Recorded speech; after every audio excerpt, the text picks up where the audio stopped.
বিসমিল্লাহির রহমানির রহিম। আমি এখন রয়েছি দ্য ডেইলি ক্যাম্পাস এই ওয়েবসাইটে। এখানে দেখতে পাচ্ছেন পঞ্চম গণবিজ্ঞপ্তি আবেদনের ক্ষেত্রে যেসব নির্দেশনা মানতে হবে তা নিয়ে একটা বিজ্ঞপ্তি চলে এসেছে। তা প্রকাশ হয়েছে 14 এপ্রিল 2024-এ 8টা 54 PM। সঙ্গে থাকুন, বিস্তারিত আমি আপনাদের পরে শোনাচ্ছি। বেসরকারি শিক্ষা প্রতিষ্ঠানে শিক্ষক নিয়োগের আবেদন শুরু হবে আগামী বুধবার 17 এপ্রিল বেলা 12টা থেকে। আবেদন গ্রহণ চলবে আগামী 9 মে পর্যন্ত।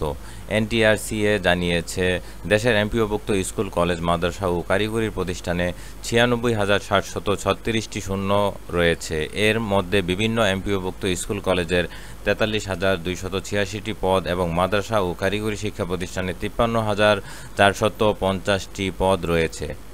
পঞ্চম গণবিজ্ঞপ্তিতে আবেদনের ক্ষেত্রে চাকরি প্রার্থীদের সতর্কতা অবলম্বন করতে নির্দেশনা দেওয়া হয়েছে। আবেদনের ক্ষেত্রে ভুল হলে এর দায়ভার প্রার্থীকে বহন করতে হবে। এনটিআরসিএ জানিয়েছে, মহিলা শিক্ষা প্রতিষ্ঠানের ক্ষেত্রে সহকারী শিক্ষক, শারীরিক শিক্ষা পদের জন্য শুধুমাত্র মহিলা প্রার্থীগণ আবেদন করতে পারবেন।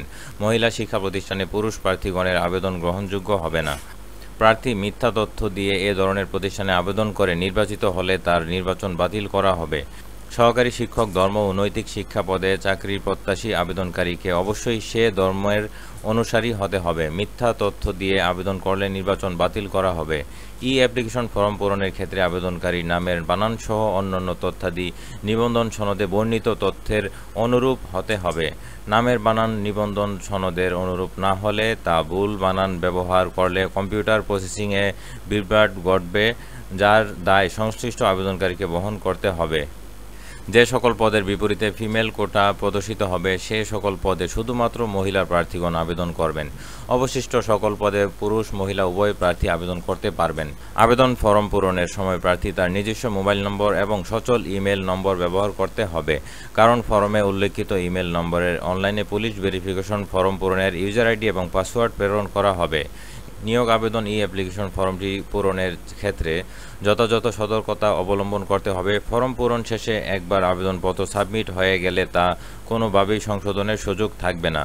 সকল বৈধ আবেদনকারী অনলাইনে সফলভাবে আবেদন পেশ করার পর এনটিআরসি এর পক্ষ থেকে স্বয়ংক্রিয়ভাবে একটি SMS প্রেরণ করা হবে। এছাড়া আবেদনকারীকে স্ব উদ্যোগে দাখিলকৃত আবেদনের অ্যাপ্লিক্যান্ট কপি, একটি প্রিন্ট কপি সংরক্ষণ করতে হবে।